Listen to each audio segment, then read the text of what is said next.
Goldorak, manga créé en 1975 par Go Nagai, a traversé les époques comme peu de séries et a permis d'implanter l'animation japonaise dans le paysage audiovisuel français. Diffusé de 1978 à 1997, puis de nouveau en 2013 sur la chaîne Manga, c'est une des séries qui a le plus duré à la télévision. Différentes générations ont ainsi été bercées au fameux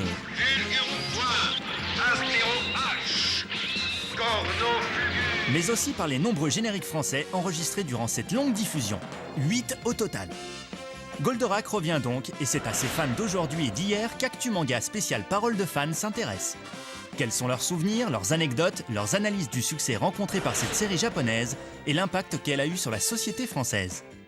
Mais saviez-vous que le mangaka Go Nagai n'avait pas imaginé la série telle qu'on la connaît aujourd'hui et que Goldorak avait bien failli ne pas exister si Bandai et Toei n'avaient pas été là?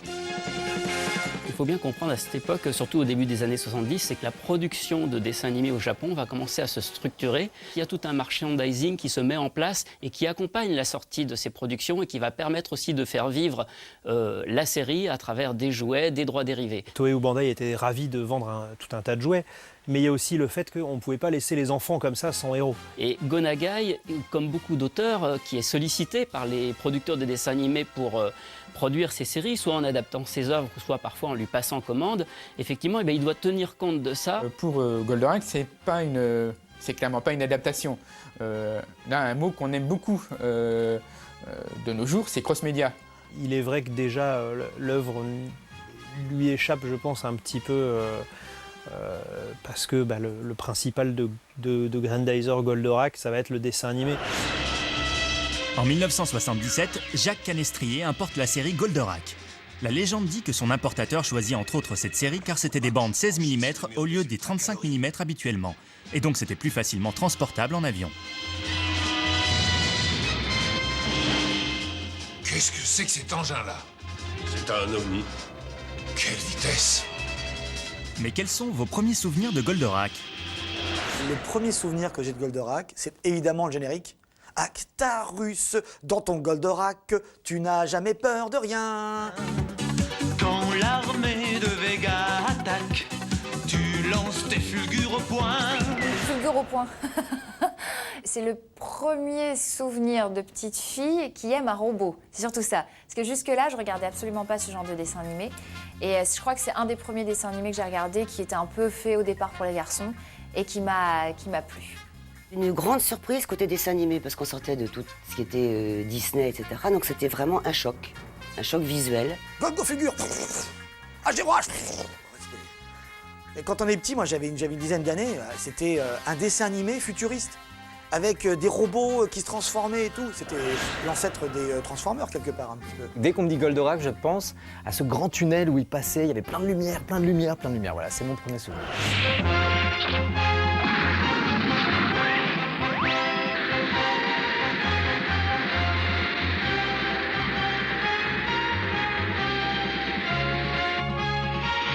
Du scooter et je passe, j'habite Paris et je passe en fait dans un grand tunnel qui est le tunnel Waal, là, qui m'emmène et il y a plein de lumière sur les côtés et à chaque fois je l'appelle le tunnel Goldorak. Je pense que ce qui était marquant, c'est que c'était tout simplement le premier dessin animé de science-fiction, d'action, avec des robots géants, mais quand t'es petit et puis que tout le reste c'est des Scooby-Doo ou des Tom et Jerry, t'es quand même content de voir des robots qui se fight, des robots géants qui se fight avec des Golgoth, au lieu de voir un chat et une souris qui se courent après. En plus, Tom et Jerry, tout le monde adore ça. Moi, à chaque fois que je vois un épisode, je m'ennuie profondément.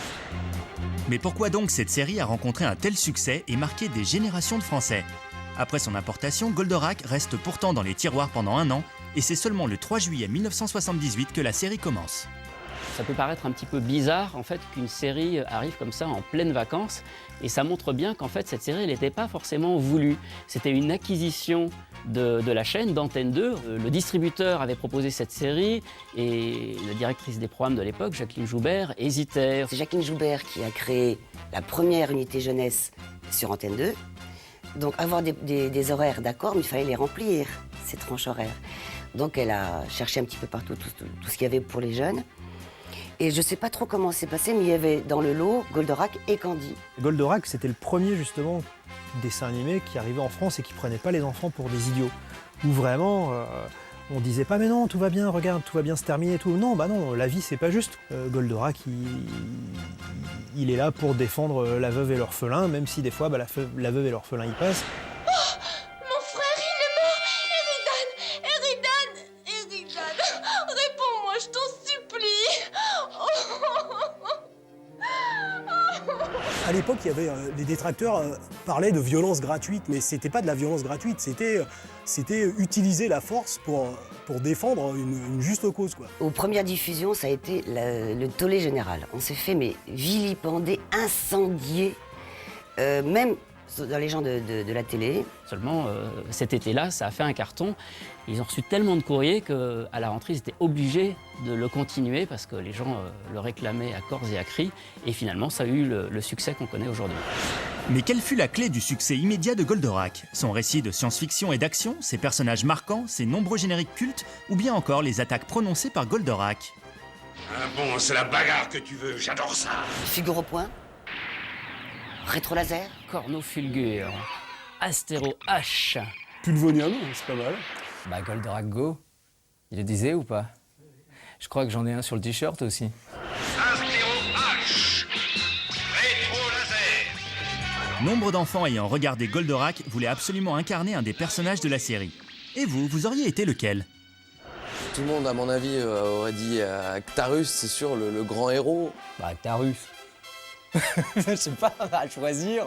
Attends. Si je dois tout avouer, j'ai fait un cosplay Actarus il y a longtemps de ça, un cartooniste 99 peut-être.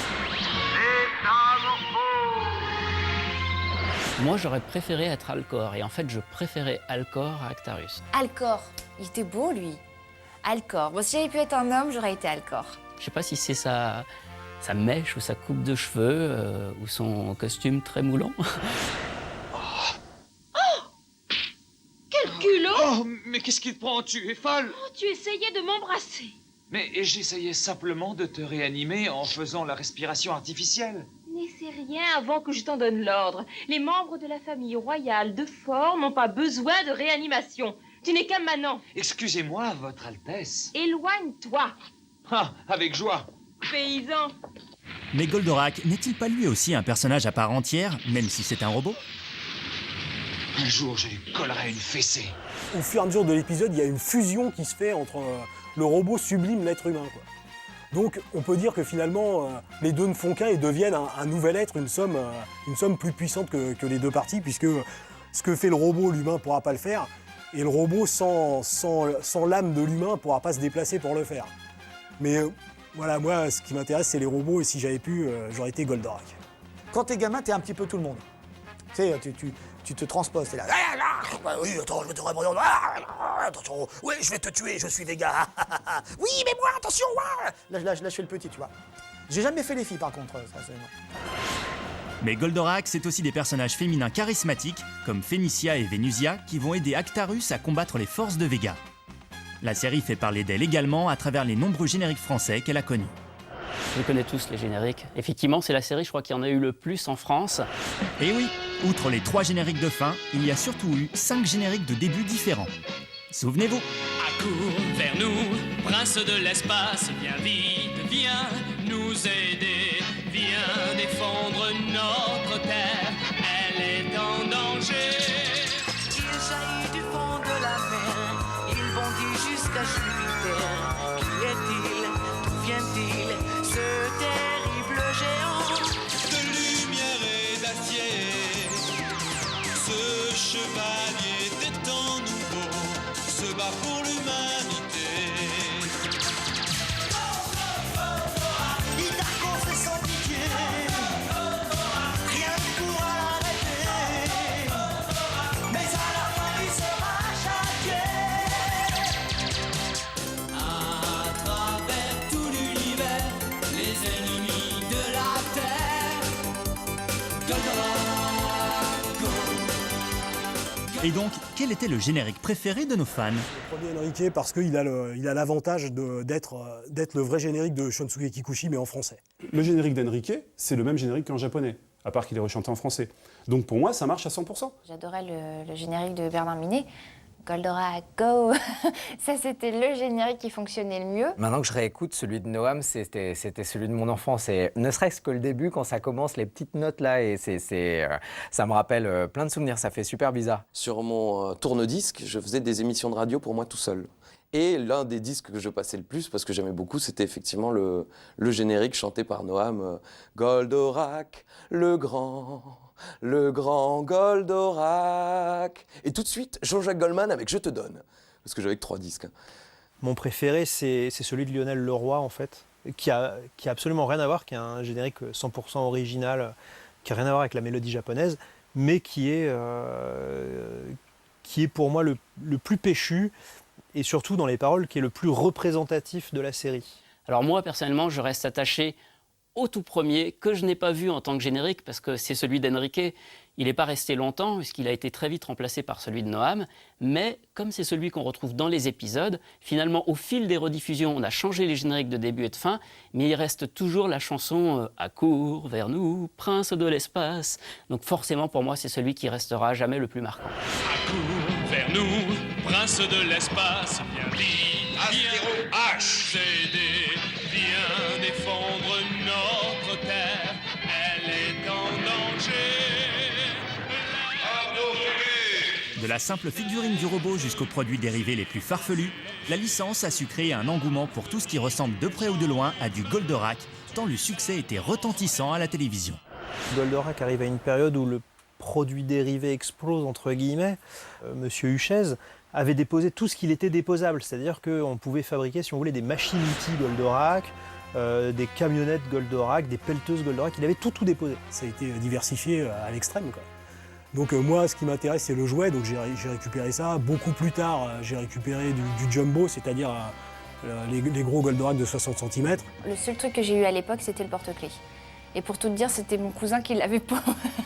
Mon cousin l'avait paumé à la maison et je l'ai gardé. Je lui ai jamais dit, alors, désolée, hein, parce que maintenant il va le savoir, c'est moi qui ai ton porte-clés. Je ne sais pas où il est, mais je l'avais, c'est moi qui l'ai gardé. J'ai eu des produits dérivés Goldorak, pas des jouets. Ma maman ne voulait pas, certainement trop cher à l'époque, ou alors ma maman est méchante, ça peut être une solution aussi. Mais j'ai eu le disque de Noam. Chaque fois que je passe devant un magasin, comme il y en a beaucoup aujourd'hui, où il y a ce qu'on appelle des collectors, je m'arrête toujours devant la grande statue de Goldorak et je dirais, je l'achèterai un jour pour le mettre dans mon bureau. C'est parce que les gens voulaient tous du Goldorak qu'il y a eu tous ces objets et ça a répondu à la demande. En 1997, la série disparaît de la télévision et il faut attendre 2013 avant de voir Goldorak ressortir en DVD. Mais comment expliquer une si longue absence pour une série si culte ? Pour comprendre, il faut remonter en 1978, quand la diffusion en France de Goldorak commence. Go Nagai passe son voyage de noces à la fin des années 70 dans le sud de la France, je crois que c'était en Corse, mais je suis pas sûr. Sa femme allume la télé et elle voit Goldorak. Et donc évidemment, il rentre au Japon, il dit oui, qu'est-ce que c'est que ça ? Goldorak passe en France, vous me l'aviez pas dit. Alors les autres sont un peu emmerdés. Oui, on voulait vous le dire, mais on n'a pas eu le temps. En plus, ça cartonne, donc voilà. Donc du coup, voilà, il y a eu des petits soucis au Japon entre Go Nagai et les responsables de la diffusion en France.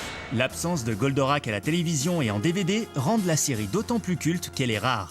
Et c'est peut-être cette rareté qui explique que Goldorak est attendu pendant plus de 15 ans avec la même ferveur. Ce qui a alimenté le mythe de Goldorak, c'est d'abord le manque. Parce qu'effectivement, à partir de 1997, la série disparaît des écrans. Ensuite, il y a eu une sortie avortée de Goldorak qui a fait grand bruit. Mais déjà à cette époque-là, c'était en 2005, tout le monde attendait Goldorak parce que toutes les séries étaient ressorties en DVD ou en VHS en intégrale, sauf la plus culte de toutes, la première, le Goldorak. Quand quelqu'un voulait voir un épisode de Goldorak, il devait se contenter de quelques trucs sur Internet. Goldorak, c'est vraiment un souvenir commun très fort. Il ne faut pas oublier que la première fois où il est diffusé, il y avait que 3 chaînes de télé et il faisait 90% des gens qui regardaient la télé regardaient Goldorak.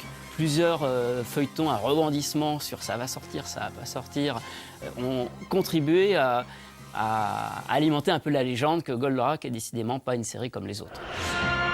Mais aujourd'hui, que représente Goldorak, cette œuvre de 1975, pour les différentes générations qui ont connu la série ? En fait, Goldorak a permis l'arrivée des mangas sur la télévision française. Aujourd'hui, évoquer un générique ou même un dessin animé comme Goldorak, pour moi, c'est toute la nostalgie qui remonte. C'est toute une époque. Je suis sûr qu'il y a plein de gens qui te disent Goldorak Go sans même avoir regardé un épisode. Je pense que c'est devenu, enfin c'est rentré dans la culture maintenant. Ça vieillit pas, je pense que c'est intemporel, ça traverse les générations. J'espère que ça plaira autant aux petites filles que moi, à l'époque, ça a pu me plaire. C'est devenu un élément pivot de la pop culture française, même. Je pense que c'est multiculturel et multigénérationnel. Je pense que c'est quelque chose que je vais partager avec mon fils, par exemple. Je dirais, voilà, quand papa il avait ton âge, il regardait ça et il kiffait grave, quoi. Ça reste des moments de partage entre cousins qui ne sont pas de la même génération, mais qui partagent un truc ensemble et qui rigolent. Parfois, ils essayaient de faire les fulgures au point sur moi. Il faut être honnête, il faut l'avouer, j'ai souffert devant Goldorak. Mais c'est vrai, ça reste des bons souvenirs émouvants. J'y repense avec beaucoup d'émotion.